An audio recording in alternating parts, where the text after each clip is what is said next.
अमूमन ये अक्सर बहुत ही कॉमन है कि पुलिस वाले 151, 107 और 116 में कार्यवाही करते हैं और किसी भी व्यक्ति को गिरफ्तार कर लिया जाता है, फिर उसको बेल बॉन्ड भरवा कर उससे श्योरिटीज या सिक्योरिटी लेकर उसको छोड़ा जाता है। लेकिन यहाँ पर उस व्यक्ति के साथ एक बहुत बड़ा स्कैम होता है जो उसको शायद नहीं पता। वकील साहब भी उसके साथ ये स्कैम करते हैं, पुलिस ऑफिसर्स स्कैम तो करते ही हैं, और मजिस्ट्रेट साहब भी ये स्कैम कर देते हैं उस व्यक्ति के साथ, जो उसको पता ही नहीं होता है। तो अब बेसिकली 151, 107, 116 की कार्यवाही में किसी व्यक्ति के साथ कैसे स्कैम होता है, बहुत बड़ा कैसे स्कैम होता है, ये आज के इस पर्टिकुलर वीडियो में समझने वाले हैं। तो चलिए आज के इस वीडियो को स्टार्ट करते हैं और समझते हैं कि कैसे किसी भी व्यक्ति के साथ जब 151, 107, 116 की कार्यवाही होती है तो उसके साथ कैसे एक बहुत बड़ा स्कैम होता है। बिना गिल्टी हुए भी कैसे उसको बेल बॉन्ड भरने के लिए बोला जाता है, उससे सिक्योरिटीज़ जमा करवाई जाती हैं, उससे श्योरिटीज़ मांगा जाता है। तो ये सारी चीज़ें एक्चुअल में स्कैम का पार्ट है। तो ये सारी चीज़ें हम आज की इस पर्टिकुलर वीडियो में समझने वाले हैं। So stay tuned for the video so that you could have a very basic understanding on this situation. सबसे पहले बेसिकली समझो कि 151, 107 और 116 की कार्यवाही है क्या, बेसिकली लॉ क्या कहता है इसके ऊपर, और एक्चुअल में आपके साथ क्या होता है। ये दोनों चीज़ें बहुत ही डिफरेंट है। एक्चुअल में आपके साथ क्या होता है और लॉ क्या कहता है, ये दोनों चीज़ें आपको समझना है। तो सबसे पहले बेसिकली हम बात करेंगे कि एक्चुअल में आपके साथ क्या होता है। नॉर्मली जब भी किसी भी पुलिस ऑफिसर को ये इन्फॉर्मेशन मिलती है कि दंगा फसाद हो रहा है या लड़ाई झगड़ा हुआ है, तो पुलिस उस व्यक्ति को 151 में गिरफ्तार कर लेती है। अब सेक्शन 151 क्या कहता है ये समझो। सेक्शन 151 कहता है कि जब भी पुलिस को इन्फॉर्मेशन मिलेगी कि कोई व्यक्ति शांति भंग कर सकता है, तो पुलिस के पास पावर है कि वह उस व्यक्ति को गिरफ्तार कर सकती है। मैक्सिमम 24 घंटे तक अपने पास हिरासत में भी रख सकती है 151 में। तो बेसिकली सेक्शन 151 व्यक्ति को गिरफ्तार करने की पावर देता है पुलिस को। पुलिस जो है 151 में किसी व्यक्ति को गिरफ्तार कर सकती है अगर अंदेशा है कि वह व्यक्ति शांति भंग कर सकता है। तो अब गिरफ्तार करने के बाद बेसिकली पुलिस 107 में जो है आगे मजिस्ट्रेट को, एग्जीक्यूटिव मजिस्ट्रेट को, ये एसडीएम भी हो सकता है और एसीपी भी हो सकता है, उसको इन्फॉर्मेशन देती है कि यह व्यक्ति कोई ऐसा ऑफेंस करने वाला है या कोई ऐसा एक्ट करने वाला है जिससे भविष्य में शांति भंग होने की संभावना है। तो फिर यहाँ पर अब 107 की कार्यवाही होती है। सेक्शन 107 सीआरपीसी का क्या कहता है, बहुत ही सिंपल सी बात है। सेक्शन 107 सीआरपीसी का जो है वो मजिस्ट्रेट को ये पावर देता है कि वह उस व्यक्ति को ये पूछे कि भाई आपसे भविष्य में शांति भंग होने की संभावना की उम्मीद है, इसीलिए मैं आपसे बॉन्ड भरवाना चाहता हूं, तो आप रीज़न बताओ कि आपसे बॉन्ड क्यों ना भरवाया जाए। किसी भी पर्टिकुलर अमाउंट का बॉन्ड हो सकता है, ये डिस्क्रिप्शन मिलता है 111 में, सेक्शन 111 सीआरपीसी में। मजिस्ट्रेट के पास पावर है कि किसी भी पर्टिकुलर अमाउंट का वो बॉन्ड भरवाने के लिए उससे पूछ सकते हैं कि आपसे क्यों ना भरवाया जाए। ये होती है सिंपल 107 की कार्यवाही।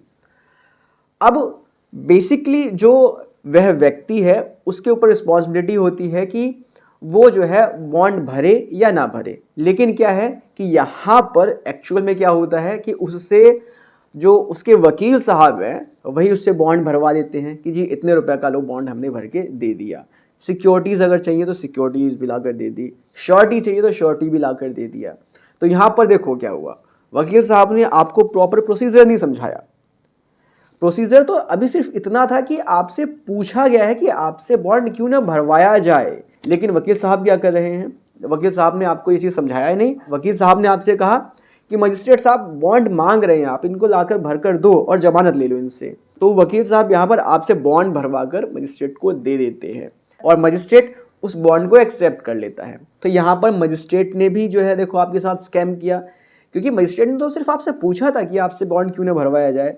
वकील साहब ने भी आपके साथ स्कैम किया, क्योंकि वकील साहब को आपको बेसिकली समझाना था कि मजिस्ट्रेट आपसे पूछ रहे हैं कि आप रीज़न बताओ कि क्यों ना बॉन्ड भरवाया जाए। लेकिन यहाँ पर क्या हुआ, वकील साहब ने बॉन्ड भरकर दे दिया, आपको तो पता नहीं था और वकील साहब ने समझाया भी नहीं, बॉन्ड भर के दे दिया। तो बेसिकली ये होता है आपके साथ, आप बॉन्ड भर के दे देते हो और फिर 6 महीने तक आप बार बार एसीपी ऑफिस में या एसडीएम ऑफिस में जाते हो, तारीख लगाते हो और फिर उसके बाद जाकर केस खत्म हो जाता है। बेसिकली प्रैक्टिकल में तो यही होता है, बट लॉ क्या कहता है अब इसको जरा समझ लेते हैं। 151 आपने समझ लिया कि क्या होता है 151, मैंने आपको समझाया। 107 भी आपने समझ लिया होगा कि क्या होता है। 107 में मजिस्ट्रेट जो है उस व्यक्ति से पूछता है कि आपसे बॉन्ड क्यों ना भरवाया जाए कुछ पर्टिकुलर अमाउंट का। वो पर्टिकुलर अमाउंट क्या होगा, वो 111 में मजिस्ट्रेट के पास डिस्क्रिशन है कि वो अमाउंट डिसाइड कर सकते हैं। अब यहाँ पर जो बेसिकली प्रोसीजर है जो फॉलो करना चाहिए वो क्या है, अब उसको समझते हैं। प्रोसीजर बेसिकली ये है कि यहाँ पर अब उस व्यक्ति को मजिस्ट्रेट साहब को ये कन्विंस करना है, ये बताना है कि उस व्यक्ति ने कोई काम ऐसा किया ही नहीं है जिस वजह से उसको बॉन्ड भरने की ज़रूरत पड़े। उसने कोई भी ऐसा एक्ट नहीं किया है जिससे शांति भंग होने की उम्मीद है, और न ही कोई ऐसा एक्ट वो फ्यूचर में करने वाला है। तो इसलिए जो है यहाँ पर उसको बॉन्ड भरने की ज़रूरत नहीं है, ये वह व्यक्ति मजिस्ट्रेट साहब को बताएगा। लेकिन बेसिकली ऐसा तो होता नहीं है, वो व्यक्ति बताता ही नहीं है क्योंकि उसको पता ही नहीं है कि मजिस्ट्रेट साहब उससे क्या पूछ रहे हैं। वकील साहब बताते हैं कि भाई मजिस्ट्रेट बॉन्ड मांग रहा है, बॉन्ड भर के दे दो, तो वह व्यक्ति बॉन्ड भर के दे देता है। बट बेसिकली मजिस्ट्रेट साहब पूछ रहे हैं कि आपसे बॉन्ड क्यों ना भरवाया जाए। तो बेसिकली यहाँ पर मजिस्ट्रेट साहब को ये बताना होता है कि बॉन्ड क्यों ना भरवाया जाए, बॉन्ड भर के देना नहीं है, बॉन्ड क्यों ना भरवाया जाए इसका आंसर देना है। अब जब मजिस्ट्रेट साहब को अगर ये लगेगा कि बॉन्ड भरवाने की ज़रूरत नहीं है, जो आंसर मिला है वो सफिशिएंट है जिसमें बॉन्ड भरवाने की ज़रूरत नहीं है, लेकिन जो इन्फॉर्मेशन पुलिस वाले ने दी है कि यह व्यक्ति कोई कॉग्निजेबल ऑफेंस करने वाला है या कोई ऐसा ऑफेंस करने वाला है जिससे शांति भंग होने की उम्मीद है, तो उस इन्फॉर्मेशन की मजिस्ट्रेट इंक्वायरी करवाएगा उसके बाद। अब ये इंक्वायरी सेक्शन 116 में होती है। सेक्शन 116 में मजिस्ट्रेट के पास पावर है कि वो उस इंफॉर्मेशन की इंक्वायरी करवाएगा। अब इंक्वायरी कैसे होगा, इंक्वायरी बेसिकली मजिस्ट्रेट साहब पुलिस वाले से एविडेंसेस मंगाएंगे कि भाई किस एविडेंस में आपने ये इन्फॉर्मेशन मुझको दी है, क्या सबूत है आपके पास। उस व्यक्ति से भी सबूत मांगा जाएगा कि भाई आप सबूत दो कि आपने कुछ ऐसा नहीं किया है या नहीं करने वाले हो। तो इस इंक्वायरी के होने के बाद अगर मजिस्ट्रेट साहब को लगता है कि अब बॉन्ड भरने की ज़रूरत है, क्योंकि जो इंक्वायरी है वो उस व्यक्ति के अगेंस्ट प्रूव हो चुकी है कि उस व्यक्ति से भविष्य में शांति भंग होने की संभावना है, अगर ये प्रूव हो जाता है तब इसके बाद सेक्शन 117 में मजिस्ट्रेट जो है उस व्यक्ति से बॉन्ड भरने के लिए बोलेगा और फिर बॉन्ड भरना है। उससे पहले बॉन्ड भरने की ज़रूरत नहीं है। हाँ, अगर कुछ स्पेशल केस में अगर ऐसा लग रहा है कि नहीं ज़रूरी है इंक्वायरी ख़त्म होने तक अगर जो है इससे बॉन्ड नहीं भरवा लिया गया तो ये जो है शांति भंग कर सकता है, तो कुछ स्पेशल केसेस में मजिस्ट्रेट साहब को रीज़न देकर, रीज़न लिख कर ये बताना पड़ेगा कि क्यों बॉन्ड भरवाया जा रहा है। इंक्वायरी खत्म होने से पहले भी जो है बॉन्ड भरवा सकता है मजिस्ट्रेट, लेकिन उसके लिए रीज़न देना होगा। अगर रीज़न नहीं है कोई तो फिर बॉन्ड नहीं भरवाया जा सकता।